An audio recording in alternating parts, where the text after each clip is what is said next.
Virgo, hi! Welcome to Mr. Queen PH. Titingnan natin kung ano yung energies na parating sa inyo ngayong new moon in Gemini na mangyayari sa June 6, 2024 at 8:37 p.m. Philippine Standard Time. So, new moon is about new beginnings, new opportunities, new experiences. Okay? So, especially sa mga Virgo risings, you might resonate with this reading.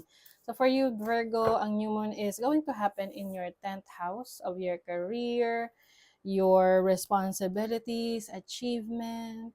So, maaring meron kang mga bagong simula na may experience ngayong new moon in Gemini sa iyong trabaho, bagong career, bagong project, bagong idea, especially if you are into business rin, no?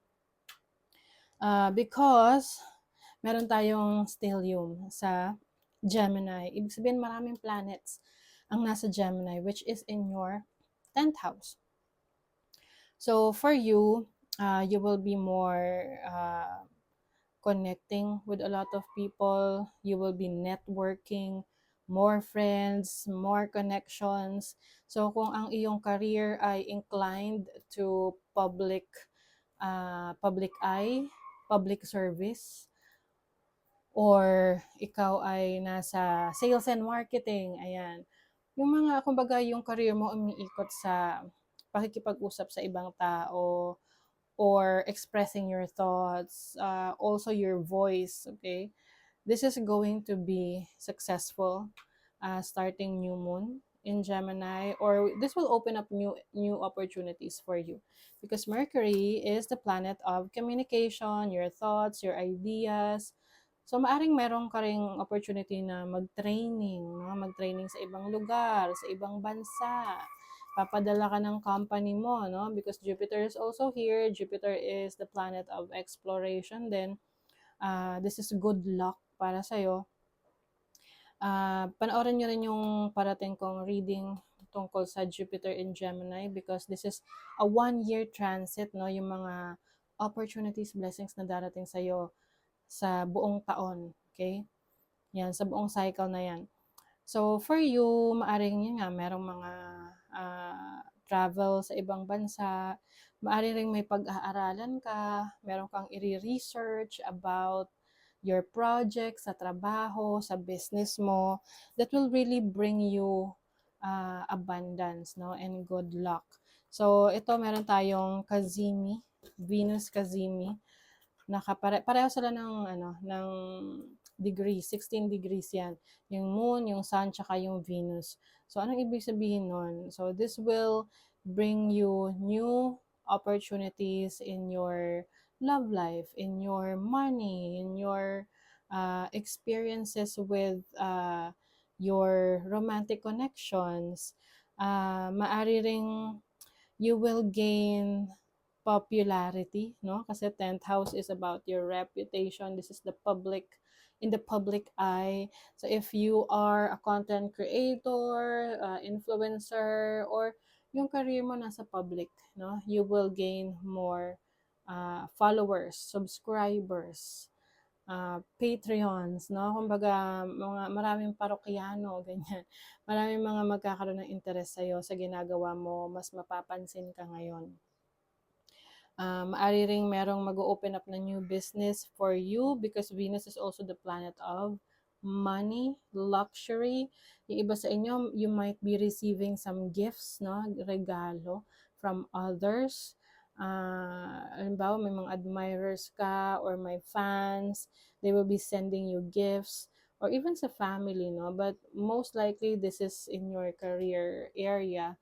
So, maaring yung boss mo, bibigyan ka ng reward, recognition, incentive, extra income, um, ano pa ba, yung mga incentives or bonuses, ganyan, na kung saan ma-enjoy mo yung iyong career. Okay? So, let's see what else pa. Yung iba sa inyo mga business ideas, meron kayong mga bagong business ideas. Yung iba, yung business idea nyo related sa health and beauty, no? Mga skincare, mga wellness products, kung paano, di ba, we want to improve ourselves, ganon. So, any business that will help improve someone else's life, especially physically or well-being na, no?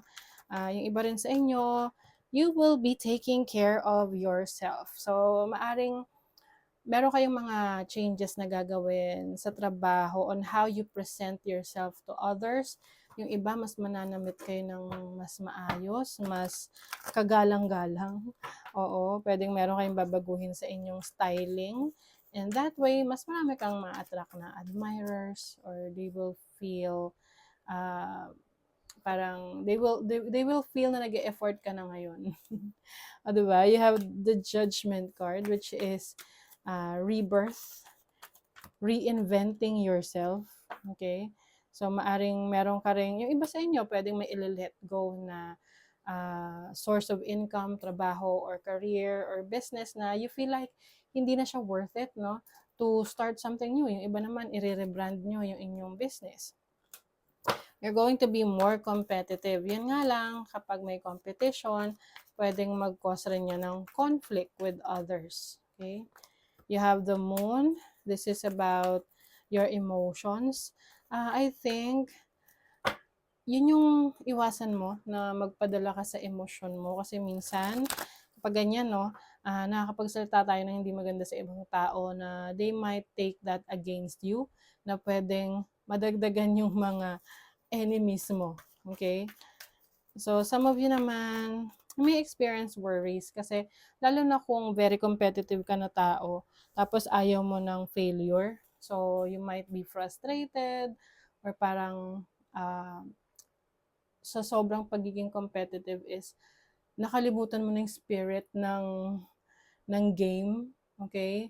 So, this is also a reminder to you na, you know, competition is okay as long as it's healthy, no? Healthy competition lang. You have the world card. So, some of you talaga meron ditong ending of a project, a cycle in your life, especially in your career, that is going to bring new opportunities for you.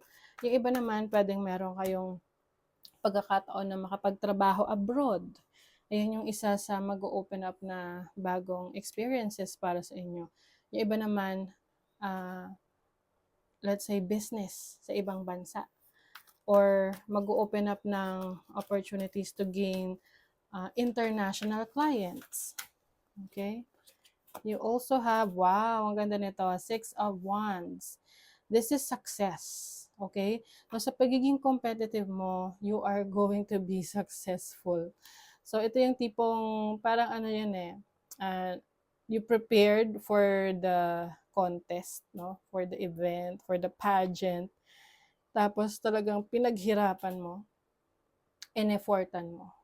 So, you will get the rewards. Okay?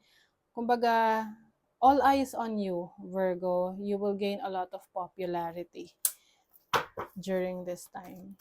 Okay? Starting ngayong new moon in Gemini. So, you have the 7 of Swords. Baka nga talaga merong mga tao sa paligid mo na may hindi magandang intentions, okay? So, yung iyong instinct, mas lalo mo yung palalakasin. You will know what's best for you, but you will also know what's not. Meron yung opportunity rito, pwedeng may offer sa'yo na too good to be true, so be careful with that, no? If it's too good to be true, maybe it is really too good to be true. So, kumbaga, use your own discernment. Do your own diligence. Pag-aralan mo muna. Look at the bigger picture. Yes. So, ito yung pag-analyze muna ng situation bago ka magkaroon ng conclusion. Believe in the impossible. So, may mga bagay na ma-achieve ka ngayon na hindi mo akalaing ma-achieve mo. Because you believe in that and you manifested that, you take action. Oh, aba?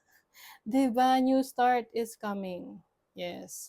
New beginning. So some of you, this is your, like, a new opportunity in your career, your business. Ayan. So, enjoy niyo yung bagong simula because this will bring you abundance, prosperity, and success. Okay? So, that is your reading, Virgo. Thank you so much. Bye.